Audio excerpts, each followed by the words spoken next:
have a bunch of propagation here. Most of it is leaf propagations, and they need to be potted up into some larger pots. So I thought I would try a little experiment and add in some fertilizer to each of these and just see if I can get an idea of if a particular fertilizer is better than another. One of the fertilizers I'm using is Joyful Dirt, and I've actually had this for a little while. I think it comes in a different type of container now, but it's a very low dose fertilizer, and it's just a kind of powder. Ooh, it's coming out. That you sprinkle on top of your succulents. So it's very similar to the manure tea fertilizer that I used to use, except it has been dehydrated, and so now it's just in powder form.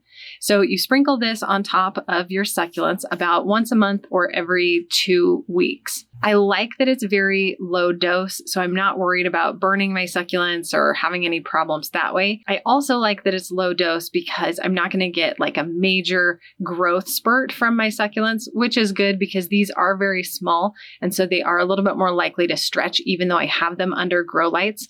If they get a quick growth spurt, they'll stretch out a little bit, and I'd really rather keep them colorful and compact. The other one that I'm going to be using is this succulent fertilizer from Bonsai Jack. I typically don't recommend slow release fertilizers, but Bonsai Jack does extensive testing before they release any product, so I do feel comfortable using this one. Similar to Joyful Dirt, you actually just sprinkle this one on top, but it will last for 2 to 3 months. So it is a lot higher concentration, which is typical for something that is slow release. But again, because it's slow release, because of the way it was created and the brand, I am confident that this should work. This one looks like a typical slow release fertilizer. Let me see if I can get this off here. Just small pellets. And again, you just put it on top of the soil. You don't mix it into the soil. And then lastly, I'm going to use worm castings from the brand Dirt Club. I've been using these with a lot of my succulents, and so far it's my favorite approach. It feels just like spreading dirt onto the top of your succulent soil, and it helps retain a little bit more water in the soil, which a lot of succulents like, especially babies. And I don't feel like I'm going to have any problems with burning or over fertilizing. This just helps promote a really healthy soil environment. I've liked growing these leaf cuttings in this plug tray. The main reason being I can actually adjust the watering frequency for each individual leaf if I want to. So as the leaves grow, it's nice to be able to give some more water and some less water depending on how big they are. If these were all in a big pot together, it would be really tricky to give them individual amounts of water. So I would possibly end up with some that are rotting from getting water too frequently, or some that are dried up from not getting frequent enough water. Even still, these were all planted around the same time, and the amount of growth has really varied. But I'm going to take out some of the biggest ones and pot them up into some little 2-inch pots today. The soil mixture I used for these is really random. A lot of them, it's Bonsai Jack's gritty mix with a little bit of coconut coir on top. Some of them you can see also already have worm castings on top. So it's kind of inconsistent among all of them. That could play into why some are growing faster and some are growing slower, but it could also just have to do with the individual plants as well. My plan is to put these into Bonsai Jack's gritty mix and then put the fertilizers that I'm testing out on top. With that introduction, let's go ahead and start repotting these. I'm going to start with this little cute one right here and just pull it out. And you can see the soil just falls apart, and that's because it is mostly Bonsai Jack's gritty mix. So the soil is very loose, which I like. It's really good to help get nice, healthy roots in there. I'm going to go ahead and shake the soil off of these roots here and just see what the roots look like. I'm actually kind of surprised these roots don't look amazing. They don't look bad, but they are surprisingly thin. I think part of this is I have been very inconsistent with watering these.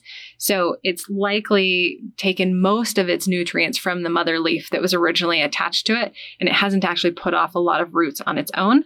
So I'm going to remove this tiny little leaf right here and one more right here. And that way I have a little bit more of a base that I can put down into the soil. I usually wait until succulents are about this size to repot them. As you can see, it's still pretty tiny, but it is big enough that I can handle it without completely destroying the leaves or the roots.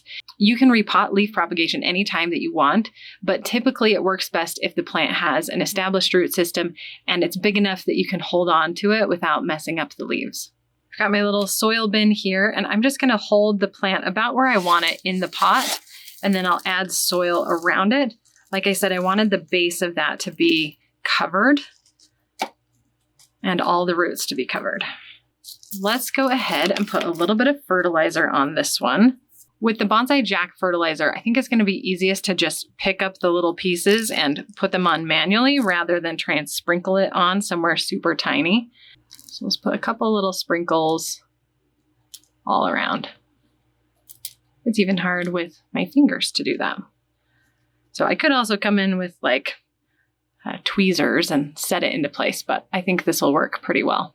Now, as you may likely have guessed, I have all of these plants in the Succulent Tracker app, and I have actually put them all in individually. So you can see all of these plants that are in that plug tray labeled with what type they are, and then a little location. This particular plant was E3, so I'm just going to go ahead and do a quick search for that. Here's what it looked like when I first planted it. This was a leaf propagation that was already on the plant that I purchased, so it had a kickstart before I planted it. You can also see this was last watered 11 days ago, and this is what I was talking about when I said I'm inconsistent with watering these. So 11 days ago is a long time for a leaf propagation. You can see the average is every 7 days. Ideally for leaf propagation, I would water these every 3 to 4 days. What I want to do right now though is just mark that I repotted this and put it into its own pot. And then I'm also going to mark that I fertilized it and apply that. So now if I come down to the history, I can see that I repotted it and I fertilized it, and I will go ahead and water this tomorrow. And actually, because it's no longer in that tray, I'm going to go ahead and remove that name, E3, just so I don't look for it in the plug tray anymore. There's one little leaf baby for this experiment, all potted up. Now I'm actually going to do another one. I think this is that same variety. I'll pull it up in the Succulent Tracker in a minute, but I'm going to just pull this one out. And as you can see, it also doesn't have a super established root system, but the plant is pretty large and the mother leaf is gone. So I really do think that it just absorbed the mother leaf to keep it growing. And now I really need to do a better job at watering it. Okay, same thing. I'm going to set this one where I want it and put the soil all around it. With this one, I'm going to add the Joyful Dirt on top. So this one also has a little shaker feature. I don't want to do it right over this, so I'm going to bring my trash can back out and just sprinkle this on top.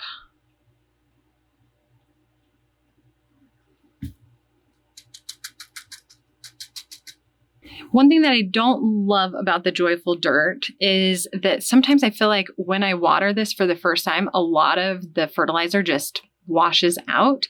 Part of that is probably because I'm using such an inorganic soil. It's very gritty. However, I do think enough of it stays inside the soil that it's still beneficial, but I try not to put too much on because then I feel like it's more likely to wash out. Sometimes I'll actually reapply it after I water just to let it kind of sit on top and stick to the soil better. This one also had a little bit of growth before I planted it, but I'm going to go ahead and change the name on this one. I'm going to remove that F4 and I'm going to actually call it Ghost, because in order to tell these apart, I'm going to put little snaps on top of the soil. So this is Ghost. And then I'm going to mark that I repotted it and fertilized it. And then the thing I forgot to do with the other one that I am going to do right now is actually add a picture of it. You can see I planted this originally in April and it's now September, so about 5 months later, and it has definitely gotten a lot bigger. I think it can grow a lot more with the fertilizer and just more consistent watering.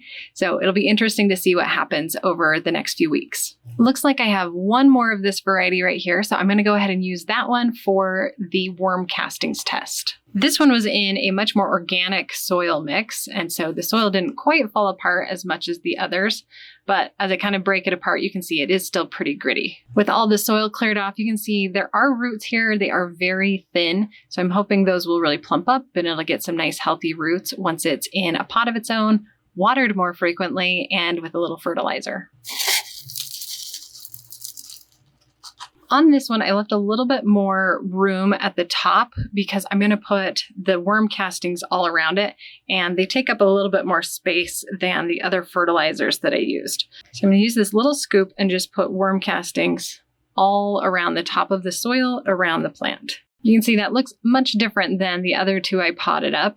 The worm castings will eventually kind of sink down into the soil a little bit more as I water. A lot of it though will still stay on the top, so it'll be pretty easy to tell this one apart from the other two. I'm going to go ahead and search for this one. It's D7. Oh, and good, it is that same variety. Sometimes the leaf propagations don't look quite the same, even though they are the same.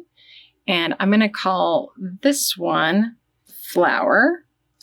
I'm going to put a purple flower on it and then mark it as repotted and mark it as fertilized. All right, so that one is now good to go. As I mentioned with the first one of these I repotted, I'm going to go ahead and water it tomorrow, and then I'm hoping to water these every 3 to 4 days. The Succulent Tracker app makes it really easy to be reminded when to water, but I still have to actually get out the water and pour it on top, which doesn't seem hard unless you have 300 plants. I'm going to work really hard to do it though to make this fertilizer test actually viable. Here's a look at those 3. I actually have some of the same varieties right here as well, 1, 2, and 3. So I think I'm going to do the same thing with those. This one already has worm castings on top. I don't think any of these other two do. So I think I might use these two. I might put them in the same pot. We'll see. But I'll pot all of these up and add a different type of fertilizer to each of those. This one still has the mother leaf attached, which is totally fine. If you are watering leaf propagations on a regular basis, it's pretty normal for that mother leaf to stay alive because the plant is getting what it needs from the care you're giving it, the water and the soil. And so it doesn't have that stress and need to pull from this leaf as much. It is still interesting to me though that all of these started out with a leaf, but each of them has absorbed the leaf at a different time.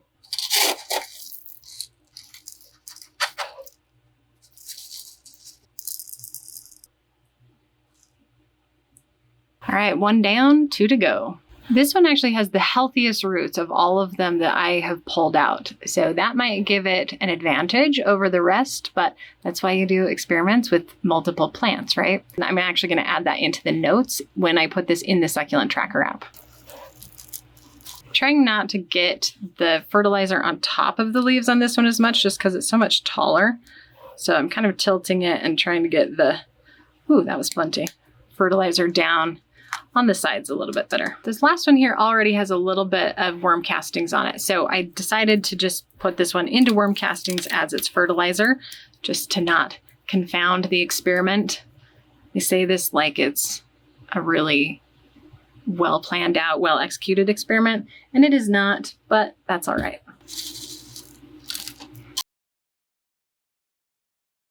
I am really curious to see how the fertilizer experiment is going to work out on these little baby succulents. It's not something I've really actively tried before, fertilizing the leaf propagations, but I think it's going to go pretty well overall. What this will really come down to is, can I actually water these consistently, and will they handle whatever watering schedule I end up giving them? There's definitely more in here that can be repotted, but I think for now we'll leave it at that and do this fertilizer experiment and see what happens.